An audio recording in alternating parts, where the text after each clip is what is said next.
Hey guys, welcome to my 5th video book review.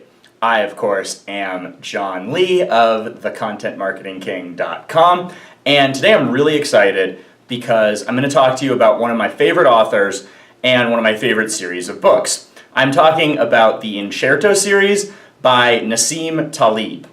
And the Incerto series includes Black Swan, Fooled by Randomness, Anti-Fragile, The Crust of Promasticus, I'm bad at pronunciation, and the latest book, which I'm discussing today, Skin in the Game. So, one of the interesting things about Taleb is he really brings it out of people. I personally really enjoy Taleb's mix of high-level mathematical thinking with common sense, fat Tony street wisdom. I think it's a great combination. It allows me to kind of expand my mind into the mathematical realm that I'm not so great at, and also street wisdom and common sense stuff that makes sense to me through experience, which is kind of the whole point of Skin in the Game. Skin in the Game is about asymmetry, risk, and the distribution of that risk to those who are doing the talking, to kind of summarize very, very briskly. I really enjoyed this book, and I really enjoy Taleb, but not everybody does. If you look at the book reviews, in fact, even in the book he talks about book reviews and how they're kind of useless, but I think book reviews can be helpful, especially for people like me who want to lock in what they learned. But one of the interesting things about Taleb is people tend to get very threatened intellectually by him.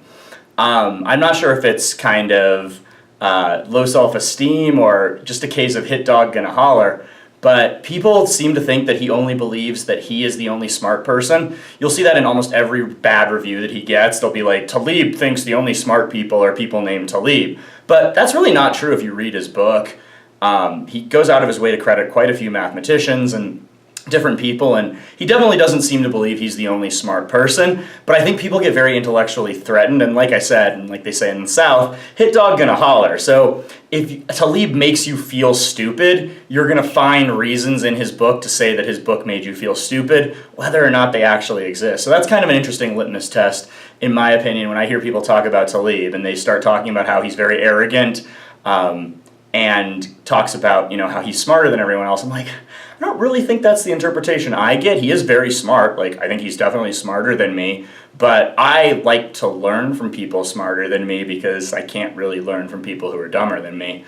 So, I don't know. I don't have a problem kind of ceding intellectual superiority, but I think if you're the type of person, especially academics, like he talks about in the book, that might be an issue. So anyway, love this book, all about risk, asymmetry, and holding people responsible for the things they say. Here are my 3 big takeaways from Skin in the Game. Number 1, what works cannot be irrational. This is something that I've kind of always understood, and Taleb has a great quote about how all unsuccessful business people he knows all have one trait in common, and that is that they cannot figure out how something works if they deem it to be stupid. That's probably a paraphrasing more than a direct quote, but that is something that I've seen over and over again. Really smart people cannot understand stupid ideas. I even had this problem. I have a client who has a product called Fresh Balls, which is pretty stupid, and it's a lotion for your balls, and it sells 1 million units a year rather, and that's amazing. Not many products can do that, but if you just looked at the product on the shelf, you would not think that. So what works cannot be irrational, and he defines rational as simply that which helps you to survive. I thought that was just an amazing takeaway and just a clear clarification of something that you might intuitively think, but really spells it out in a way that is very, very helpful. Takeaway number 2 is intellectual yet idiotic.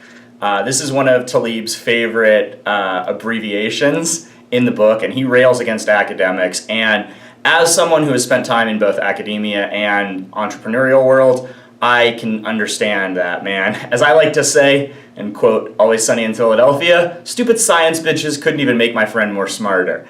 There is what's called a reproducibility crisis in science, and as little as 40% of these studies, including drug studies that lead to treatments that are then pushed through the pipeline, can be reproduced. And sometimes it's much, much lower than that. So understanding that what works in academia doesn't always work in the real world, and that there has to be skin in the game, the core tenet of the book, in order for advice from academia to actually be useful. And that's a really good framework for evaluating any sort of experiment or scientific literature / propaganda that is being used to sell you something.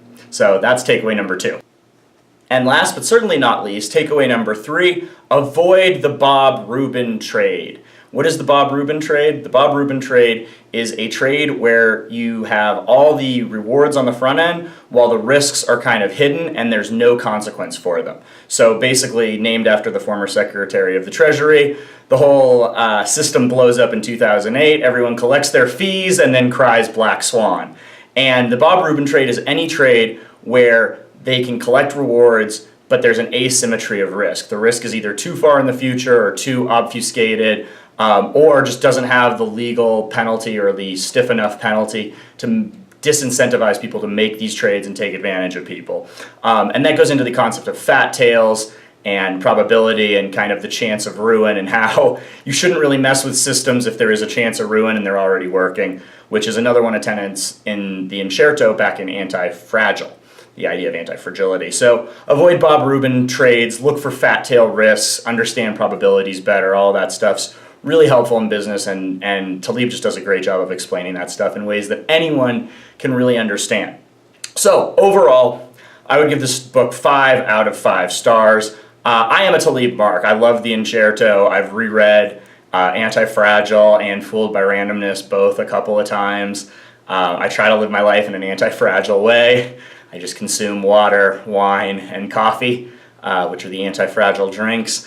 And I'm really trying to apply the stuff that was in Skin in the Game as well. I think I do that pretty well because I'm pretty good about backing up my opinions. I don't like people who talk and don't actually follow through. I find it hypocritical and don't like it at all. So this book was right up my alley. Don't be afraid of the reviews where people say Taleb is arrogant or writes in an off-putting style. It's really only off-putting if you are threatened by people who are smart. Otherwise, it's very conversational. His books are fun to read, man. Like, for such kind of heady, statistical, math kind of writing, it's really fun to read and they really go fast. So I definitely recommend it. I definitely recommend the entire Incerto. If you haven't read Fooled by Randomness or Black Swan or Anti-Fragile, definitely pick those up too. That's going to wrap it up for this book review. Go ahead and like my videos. Please share these videos, post them on social media, retweet them, all that fun stuff. And next week I'm going to have another video book review for you. This one on The Death of a Marketer by Robert Rose. So check that out, and I will talk to you very soon.